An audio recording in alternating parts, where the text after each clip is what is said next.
బీసీలో రకరకాల సంఘాలు, రకరకాల నాయకత్వాలు. నేను లిఫ్ట్ దిగి అట్లా వస్తా ఉన్నాను, ఎవరో సోదరుడు కలిసి బీసీ చైర్మన్ వాడు, ఆల్ ఇండియాలో ఏదో చైర్మన్. నేను అట్లనే చూస్తా ఉన్నాను, చైర్మన్ గారు లిఫ్ట్ కార్డు ఎక్కుంటున్నాయి.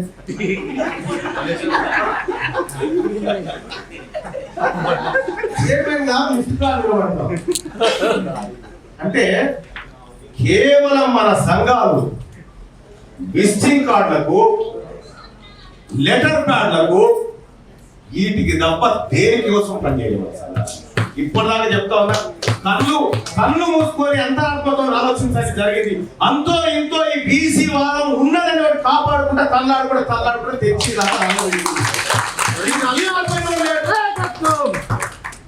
తీసుకపోయిన లేరు ముంగటికి.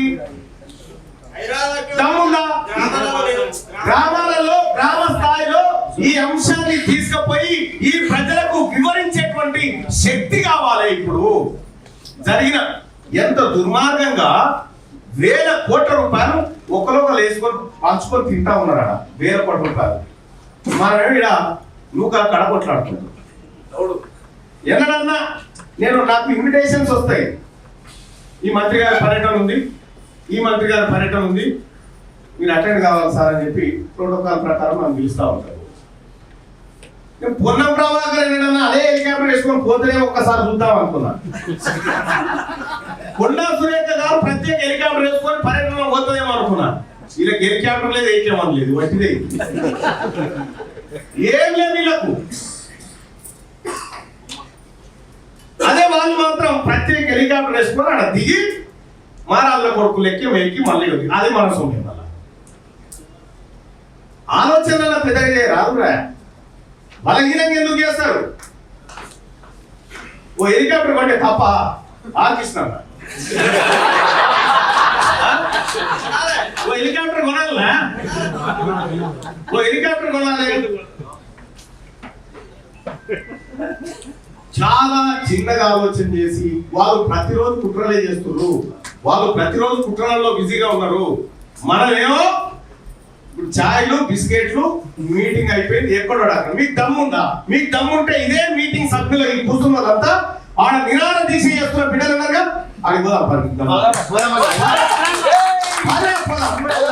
పోదాంపై ఆడున్నారు. ఎవరి కోసం చేస్తున్నారా? ప్రాణాలను వదిలేయడానికి సిద్ధంగా ఉన్నారా? వాళ్ళ గురించి చర్చ లేదు, వాళ్ళ గురించి మాటలు లేవు మన మధ్యలో. అసలు ఆయన ఎవరో మనకు సంబంధం లేదన్నట్టుగా ఉంటే ఏం సాధిస్తారు? ఏం పోరాటం చేస్తారు? ఎక్కడి నుంచి వస్తుంది మీ ఐక్యత? వాడు నీ ఓడు కాదా? నీ బీసీ ఓడు కాదా? వాడు ప్రాణాలు పనంగా పెట్టి 7:30 గాంధీ హాస్పిటల్లో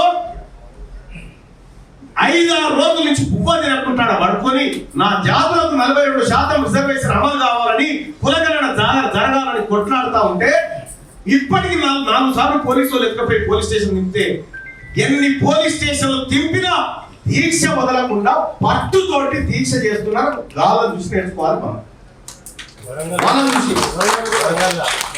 వరంగల్లో చేస్తా ఉన్నాడు కుమార్, సంజయ్ చేస్తా ఉన్నాడు, సిద్ధమే చేస్తా ఉన్నాడు. పోదామాడికి వస్తారా? దమ్ముంటే ఆడ కూర్చొని గాంధీ హాస్పిటల్ కానీ గవర్నమెంట్ వస్తుంది. ఆయనకి వస్తే మనం పోతే గాంధీ హాస్పిటల్ కానీ గవర్నమెంటే వస్తుంది మనం పోతే. మీరు వస్తారంటే నేను నమ్మ. ఈ మీటింగ్ అయిపోగానే ఎక్కడో అక్కడ వెళ్ళిపోకపోతే మీతో పాటు నేనేమంటున్నా, తీన్మార్ వల్ల వాళ్ళు దీక్ష చేస్తున్నారని తెలిసిన మరుక్షణమే పోయినా వాళ్ళని ఎప్పటికప్పుడు ఫాలో చేస్తా ఉన్నా ఏం జరుగుతా ఉన్నా. ఎందుకంటే ఏ బిడ్డ కూడా అన్యాయం జరగకూడదు, మన జాతుల కోసం పోరాడుతున్నటువంటి వాళ్ళకి నేను చెప్పిన అన్న, మీకేమైనా ఇబ్బంది జరిగితే అది మేమే బాధ్యత వహించాల్సి ఉంటుందమ్మా అని చెప్పిన. లైక్ చేయండి,